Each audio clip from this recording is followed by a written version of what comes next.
चलो ध्यान से सुनो, कहाँ तक हम लोग पढ़ लिए थे इसके पहले। भारतेंद्र युग, भारतेंद्र युग को आपने देखा था। आधुनिक काल पढ़ना चालू कर दिए। सबसे पहले आपने पढ़ा था आदिकाल ना।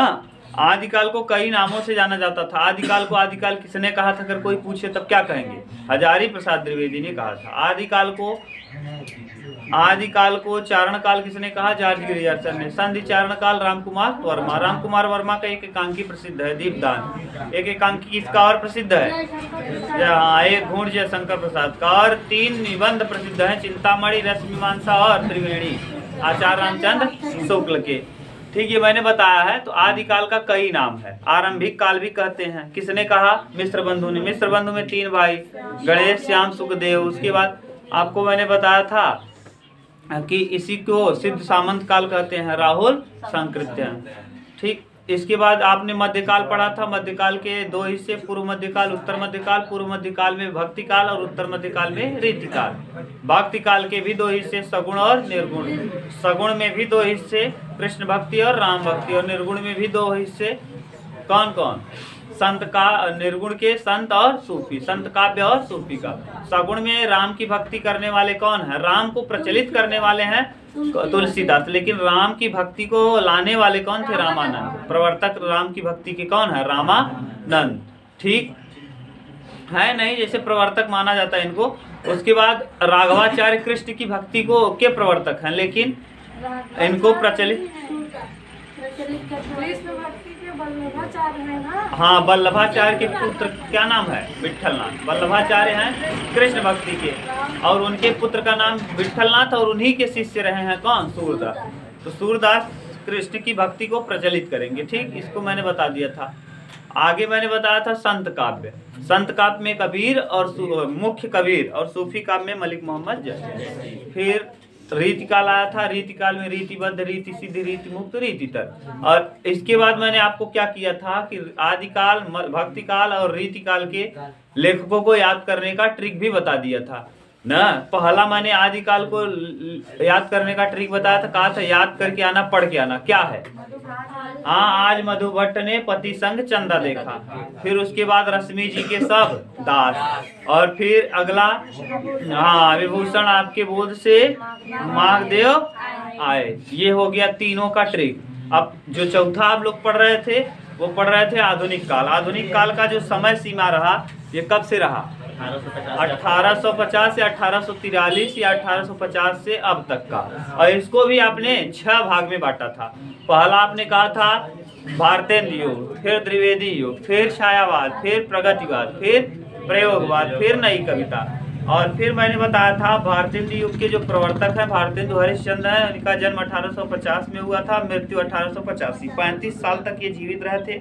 और इस 35 साल के जीवन काल में उन्होंने इतना ज़्यादा बढ़िया लिख दिया कि इनके नाम पर ही क्या पड़ गया? एक युग पड़ गया, जिसे हम कहते हैं भारतेंदु युग। उसके बाद आ जाएगा द्विवेदी युग, जिसका समय सीमा 1900 से 1918 रहा। 1900 से 1918।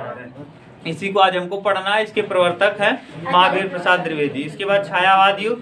छायावाद युग के प्रवर्तक कौन है? जयशंकर प्रसाद। फिर प्रगतिवाद और प्रयोगवाद के प्रवर्तक है अज्ञे। और नई कविता का कोई अभी नहीं। ठीक, तो अब हम लोग आज हेडिंग डालते हैं कौन सा युग? द्विवेदी युग। पहला युग आप पढ़ लिए, ये कौन सा युग आज पढ़ेंगे? द्विवेदी युग ना। हाँ, द्विवेदी युग। देखो दिख रहा है यहाँ,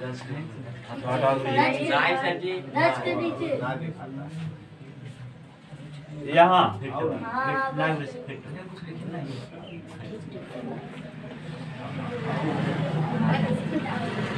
दिख रहा है कि नहीं? बस द्विवेदी युग क्लियर। इस द्विवेदी युग को पढ़ना है अब हमको। आधुनिक काल में है ये। आधुनिक काल के अंतर्गत कब से कब तक भैया? 1900 से 1918।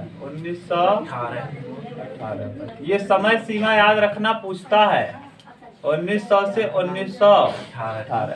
द्विवेदी युग के प्रवर्तक, हाँ, प्रवर्तक का नाम है हजारी प्रसाद द्विवेदी।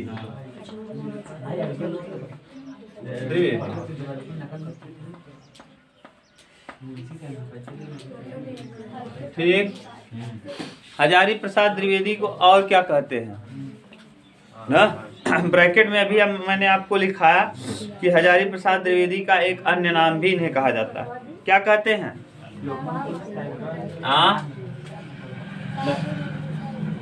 काव्य मंजूषा इनकी रचनाएं हैं। तुम लोग कोई दिमाग का ही नहीं लगाते हो। मैंने कहा कवि प्रिय इन्हें ही कहा जाता है। मैंने कहा ब्रैकेट में लिख लो, नहीं लिखे? कवि सम्राट, कवि प्रिय, कवि सम्राट किसे कहा जाता है? क्या आदमी हो यार तुम लोग, कवि सम्राट। अच्छा, कोई मतलब नहीं इनका। हम कह रहे हैं इनका नाम और क्या है, तो कह रहे हो कि रस मीमांसा, रस मंजूषा। तो वो तो उनकी रचना है ना। माने आप हजारी प्रसाद द्विवेदी को और क्या कहते हैं? कवि सम्राट कहते हैं, कवि सम्राट कहते हैं। ये हैं किसके प्रवर्तक? द्विवेदी युग के। इन्होंने इस खड़ी बोली में क्या किया? हजारी प्रसाद द्विवेदी ने ही खड़ी बोली को काव्य भाषा के रूप में प्रयोग किया।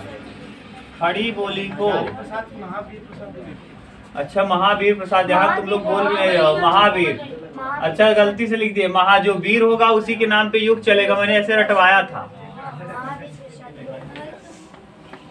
महावीर प्रसाद द्विवेदी। खड़ी बोली को काव्य भाषा के रूप में, हाँ, काव्य भाषा के रूप में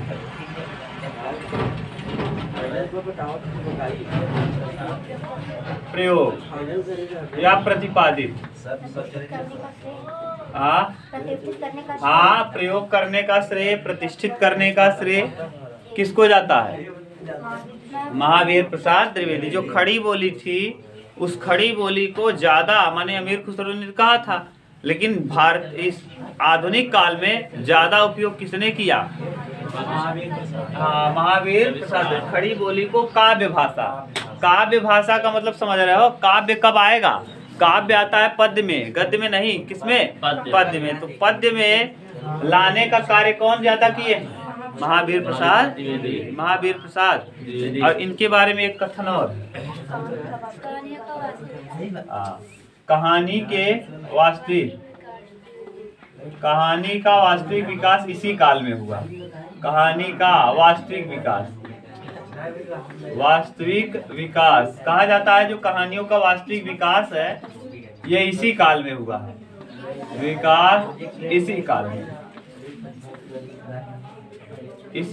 हुआ,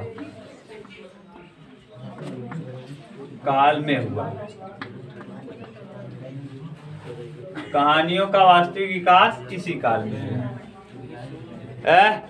आकाश क्या कर रहे हो? तो यानी कहानियों का जो वास्तविक विकास है किस काल में हुआ? द्विवेदी युग में ना। तो जो कहानी आप पढ़ते आए हो, देखो मैंने कहा था जब आप आदिकाल पढ़ रहे थे, भक्ति काल पढ़ा था, रीतिकाल पढ़ा था, तो मैंने कहा था उस समय पद्य की रचनाएं ज्यादा हुई, गद्य वाली रचनाएं नहीं। और कहानी किसके अंतर्गत आता है? गद्य। और गद्य में भी कथात्मक गद्य। कथात्मक गद्य में मैंने दो बताया था, उपन्यास और कहानी। मैंने ये भी बताया था कहानी, पहली कहानी का नाम इंदुमती और किशोरी लाल गोस्वामी ने लिखा है। पहला उपन्यास लाला श्री निवास दास, परीक्षा गुरु। और पहला नाटक नहोश, पहला नाटक नहोश। दे दो, उसमें सूरज में जाएगा। आईफोन का जाएगा,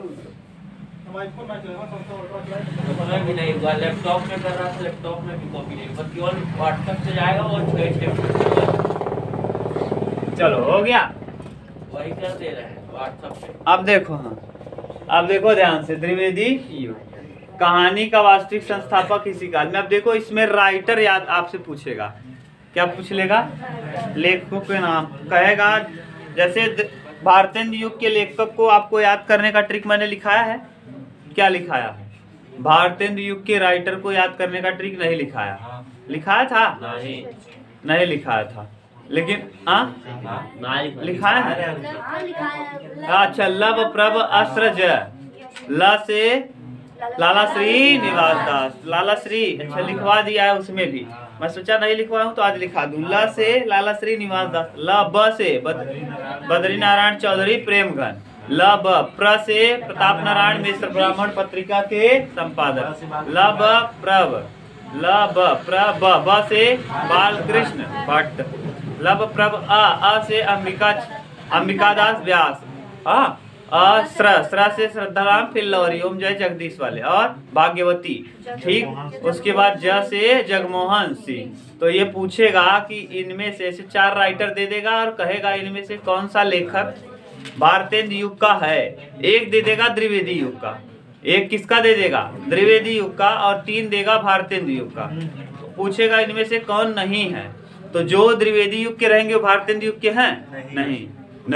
ऐसे देखेंगे तो कुछ राइटर ऐसे, मैंने कल भी बताया था कि बहुत लंबा समय सीमा नहीं रहा है, लेकिन कुछ राइटर जो भारतेंद्र में रहे वो द्विवेदी में भी आपको देखने को मिलेंगे। लेकिन जो राइटर केवल द्विवेदी में ही काम किए हैं, जो राइटर केवल भारतेंद्र में ही काम किए हैं, उन्हीं को मैंने याद करने का ट्रिक लिखवाया है न। ऐसे राइटर को मैंने छोड़ दिया है जो दोनों में शामिल है। ठीक, अब दोनों में शामिल है तो किसमें कहोगे, नहीं तो ज्यादा, जैसे दोनों में 1-2 कविता मान लो द्विवेदी भारतेंद्र युग से द्विवेदी में लिख दिए तो उसको नहीं लिया जाएगा। जैसे 50 कविता 50 द्विवेदी में काल में भी लिखे, द्विवेदी युग में भी, और 50 ही मान लो 50 या 53 या 56 कविताएं लिख दी हैं भारतेंद्र युग में, तो किस काल में कहोगे, गड़बड़ होगा। तो ऐसे को हमने लिखा है जो ज्यादातर काम उसी युग में किए हैं। आगे वाले युग में भी आए हैं लेकिन ज्यादातर किसमें रहे हैं, जैसे जो भारतेंद्र युग में मैंने रटवाया लब प्रभ अस्त्र ज, वो ज्यादातर कविताएं कविता या कहानी या फिर जो भी गद्य या पद्य, ज्यादातर गद्य या पद्य की रचनाएं किस युग में की हैं, भारतेंद्र, इसीलिए उनको कहाँ लिखवाए हैं, भारतेंद्र युग। लव प्रभ अस्त्र का पूरा सब पता चल जाएगा ना। अब देखो इस वाले का ट्रिक याद करने का क्या है, आज श्री राम मामू, आज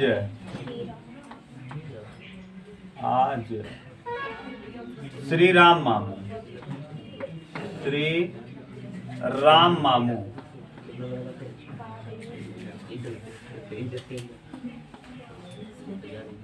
मामू बाग में है,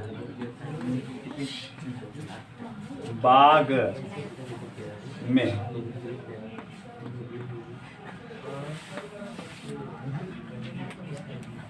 आज श्री राम मामू बाग में है।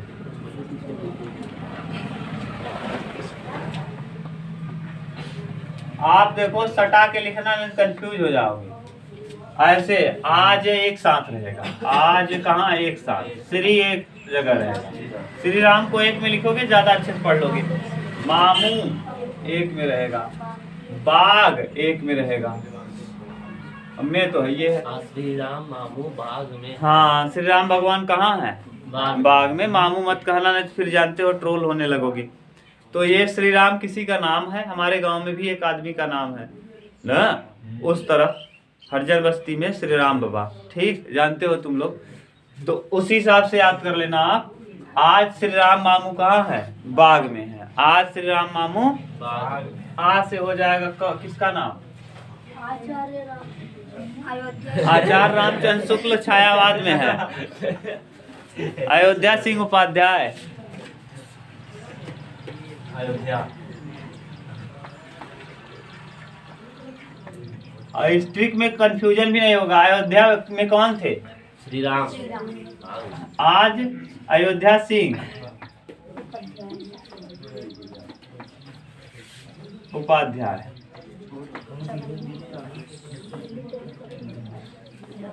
इन्हीं को हरिऔध कहते हैं, अयोध्या सिंह उपाध्याय हरिऔध। इनका टाइटल क्या है, हरिऔध, हरिऔध भी इनको कहते हैं, अयोध्या सिंह उपाध्याय हरिऔध। ठीक, ज से जगन्नाथ दास रत्नाकर, रत्नाकर, जगन्नाथ दास अयोध्या सिंह उपाध्याय हरिऔध भी लिख देना यहाँ। श्री से श्रीधर, श्रीधर पाठक, श्रीधर पाठक। राम से राम नरेश त्रिपाठी, पूरा नाम है राम नरेश त्रिपाठी।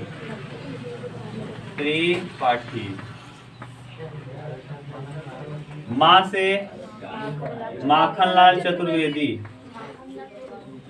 माखनलाल चतुर्वेदी सॉरी चतुर।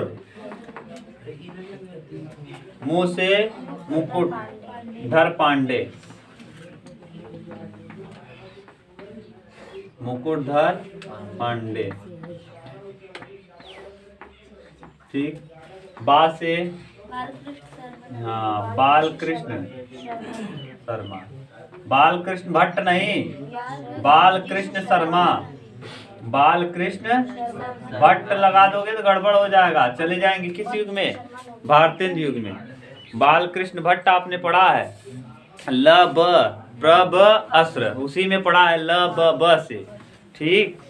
आगे ग से गया प्रसाद स्नेही, गया प्रसाद कृष्ण शर्मा सर नवीन भी है। हाँ नवीन भी है, बालकृष्ण शर्मा नवीन। हाँ नवीन नाम से इनका वो है उपनाम नवीन। और गया प्रशासन, ये नवीन ऐसे लगा देना पुस्तक में जैसे पता चलता है। ठीक।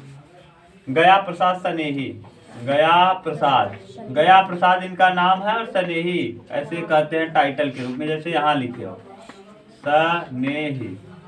गया प्रसाद स्नेही कभी कभी देता है तो कंफ्यूज मत होना। गया प्रसाद और में से मैथिली शरण गुप्त, मैथिली शरण गुप्त, मैथिली शरण गुप्त। इनकी एक रचना याद रखना, गुप्त मुक्त लिख दिए, गुप्त। साकेत क्या, ये महाकाव्य है, ये क्या है महाकाव्य। मैथिली शरण गुप्त का ये बहुत इंपॉर्टेंट रचना है।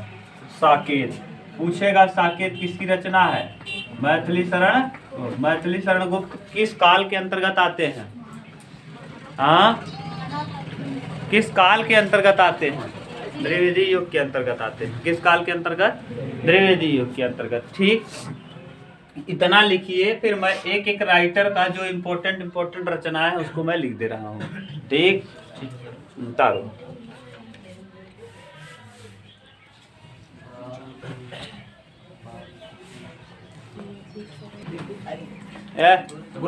हाँ मत बात करो मोनू, क्या कर रहे हो। अब सुनो, पहले आप याद कर लो ट्रिक। क्या याद कर लोगे, ट्रिक। अच्छा ट्रिक क्या है भैया, गलती से वहाँ लिखा गया है, ट्रिक बताओ जरा। द्विवेदी युग के लेखकों को याद करने का ट्रिक क्या है। आज श्री राम मामू बाग में, आज श्री राम मामू बाग में, कोई दिक्कत नहीं। अब देखो आज श्री राम मामू बाग में है तो इसका आप कैसे करोगे, आज से हो जाएगा अयोध्या सिंह उपाध्याय, अयोध्या सिंह उपाध्याय। इन्हें हरिऔध टाइटल भी दिया गया, अयोध्या सिंह उपाध्याय हरिऔध, अयोध्या सिंह उपाध्याय हरिऔध। हरिऔध ऐसे लिख लेना डबल ब्रैकेट में, जैसे यहाँ देखो। ठीक। इनको कवि सम्राट कहते हैं, गलती से मैंने कहाँ लिख दिया था, महावीर प्रसाद द्विवेदी। इनको भी कहते हैं, लेकिन ये ज्यादा, इनको क्या कहा जाता है लड़के, इन्होंने ही खड़ी बोली में किसी चीज को लिखने का श्रेय इन्हीं को जाता है। किसको, महावीर प्रसाद द्विवेदी को। लेकिन कवियों के ज्यादातर कवि सम्राट पूछेगा तो कवि सम्राट किसे कहते हैं, कवि सम्राट।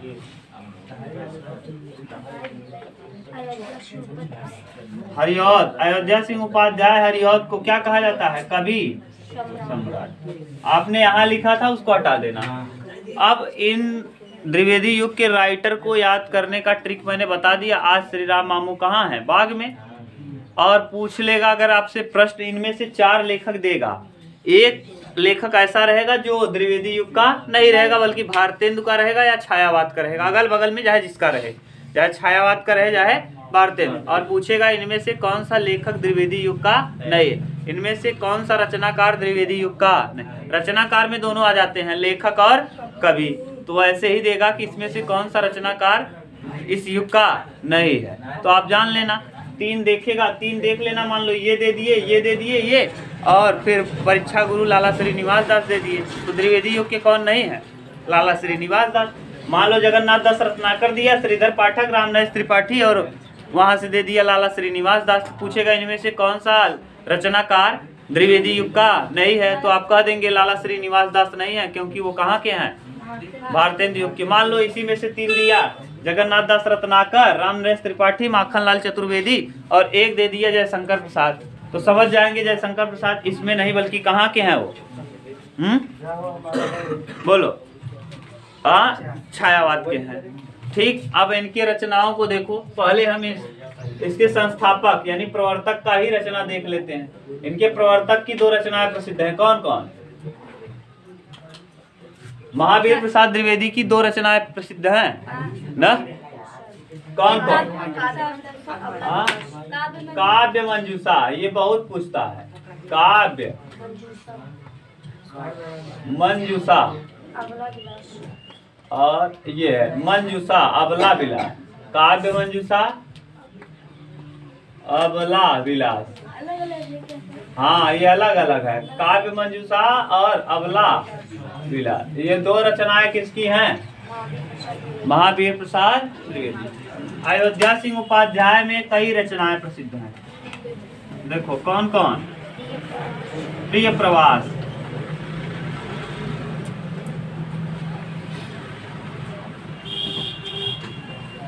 ये खड़ी बोली का प्रथम ना, खड़ी बोली का हाँ, प्रिय प्रवास, ये 17 सर्गों में विभक्त है। कितने सर्ग में? 17 सर्ग में विभक्त है। इसके बाद प्रिय प्रवास के बाद इनका वैदेही वनवास है। वैदेही वनवास, वनवास। दूसरी रचना इनका वैदेही वनवास है। तीसरा रस कलश। रस कलश याद रखना है, सब जो इम्पोर्टेंट है मैं वही लिख रहा हूँ। और एक और चौखे चौपदे। चौखे चौपदे, ये 4 रचनाएं याद रखना किसकी है? हाँ, अयोध्या सिंह उपाध्याय हरिऔध का। याद कर लोगे? देखो चारों कैसे? प्रिय प्रवास, वैदेही वनवास, रस कलश, चौखे चौपदे। प्रिय प्रवास, वैदेही वनवास, रस कलश और चौखे चौपदे, अयोध्या सिंह उपाध्याय। मैंने याद करने का ट्रिक बताया है। इसको बोलने के बाद डायरेक्ट बोलना लेखक का नाम। प्रिय प्रवास, रस कलश, चौखे चौपदे और क्या? वैदेही वनवास, अयोध्या सिंह उपाध्याय। अयोध्या सिंह। अब आ जाओ जगन्नाथ दास रत्नाकर। हाँ, प्रेम प्रपंच है। हाँ, प्रेम प्रपंच, परिजात। हाँ, और क्या है? परिजात है। परिजात प्रबंध काव्य है। परिजात ये कैसा काव्य है? प्रबंध।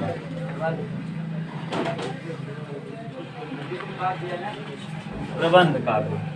जगन्नाथ दास रत्नाकर की 2 रचनाएं। कितनी? 2। हाँ, गंगावतरण। गंगावतरण और अगला हाँ उद्धव शतक। फिर आ जाइए किसका? श्रीधर पाठक का। हाँ, इनकी 2 रचनाएं। कौन? हाँ, कश्मीर सुषमा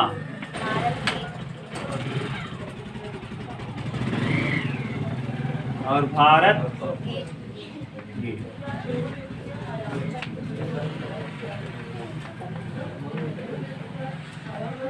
ठीक, आगे रामनरेश त्रिपाठी, इनकी एक ही रचना लिखो। हाँ,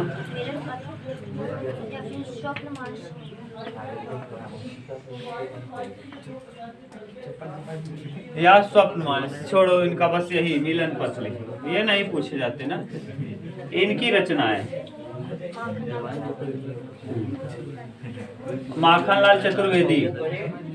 हाँ हाँ मत हेम तरंगणी, हिम किरीटनी, ये दोनों रचनाएं इंपॉर्टेंट हैं। हिम तरंगणी,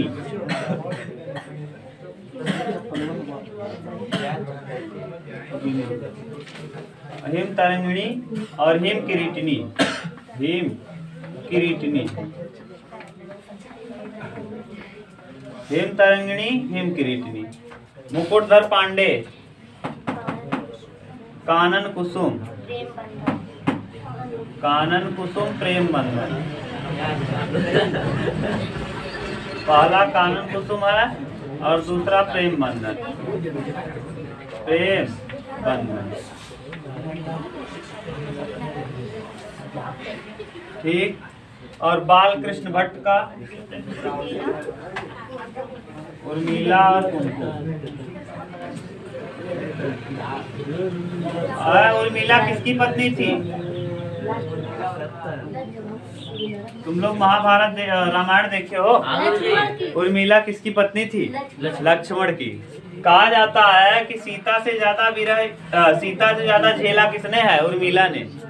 क्योंकि पति के साथ और सास के साथ रहने में अंतर है। पति के साथ रहना उतना कष्टदायक नहीं होता जितना सास के साथ रहना कष्टदायक होता है ना।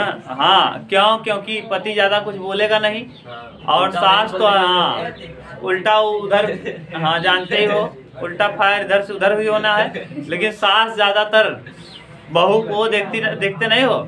सास बहू का झगड़ा हमेशा जग जाहिर है चला आ रहा है। कभी न कभी कैसे न कैसे कितने भी वो हों, थोड़ा बहुत इधर उधर हो ही जाता है। तो इसीलिए कहा जाता है कि ज्यादा विरह किसने झेला है? ये पति का विरह भी झेलती है और सास के साथ रहना भी साथ का। अब इनको तो केवल किसका सेवा करना था? राम जी का। सीता को केवल राम का सेवा करना था। लक्ष्मण छोटे थे, देवर को सेवा करना नहीं था, भाभी थी, तो अब केवल राम का सेवा। और उनको 4 सास का सेवा करना था और विरह भी झेलना था।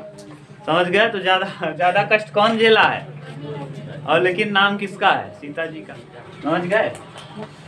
और आगे देखो, गया प्रसाद स्नेही। हाँ, प्रेम 25, 50 नहीं, प्रेम 25 याद रखना। 25 और करुणा कादम्बिनी। करुणा कादम्बिनी, ये पहला है, ये दूसरा है।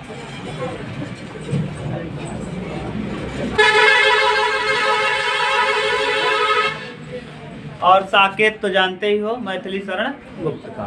और भी है इनका, मैथिली शरण गुप्त का। हाँ, इन्हें खड़ी बोली का एक साकेत जो है, खड़ी बोली का क्या है? प्रथम महाकाव्य है। याद करो, इसी में से खड़ी बोली की शुरुआत किस युग में हुआ है? यहाँ देखो, कहानी का वास्तविक विकास इसी काल में हुआ और खड़ी बोली को काव्य भाषा के रूप में प्रयोग इसी काल में चालू किया गया।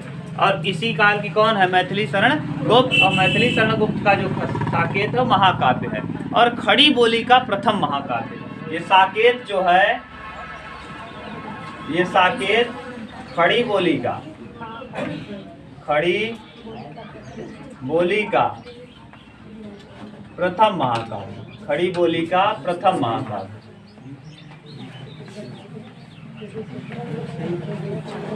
ठीक, इनकी रचनाएं और लिख लो। मैथिली शरण गुप्त की रचनाएं। रंग में भंग, रंग में भंग, भारत भारती। भारत दुर्दशा किसने लिखा है? भारतेंदु हरिश्चंद्र ने। और भारत भारती, भारत दुर्दशा याद करो। भारत दुर्दशा अंधेर नगरी किसने लिखा था? हाँ, भारतेंदु हरिश्चंद्र। लेकिन भारत भारती को किसने लिखा है? मैथिली शरण गुप्त ने। मैथिली शरण गुप्त ने। ठीक, मैथिली शरण गुप्त की रचनाएं यहाँ मैंने लिखा है ऊपर। और एक यशोधरा। कौन? यशोधरा।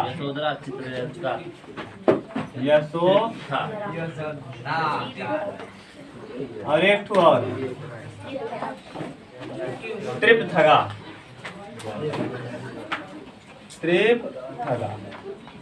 ये है पूरा रचना और रचनाकारों के ट्रिक। रचनाकार के ट्रिक आप याद कर लेंगे तो रचना को याद हो जाएगा। बार बार आपको पढ़ना पड़ेगा, लेकिन मेहनत करना पड़ेगा, ऐसे नहीं याद होगा। समझ गए? इसको ट्रिक को दोहरा लेना, रचनाकारों को भी देख लेना। क्लियर? उतार लो, कहीं कंफ्यूजन हो देखना, वीडियो देख लेना। वीडियो पुराने में ज़्यादा अच्छे से बताए होंगे या इसी में ज़्यादा अच्छे से, जैसे हो मुझे नहीं पता।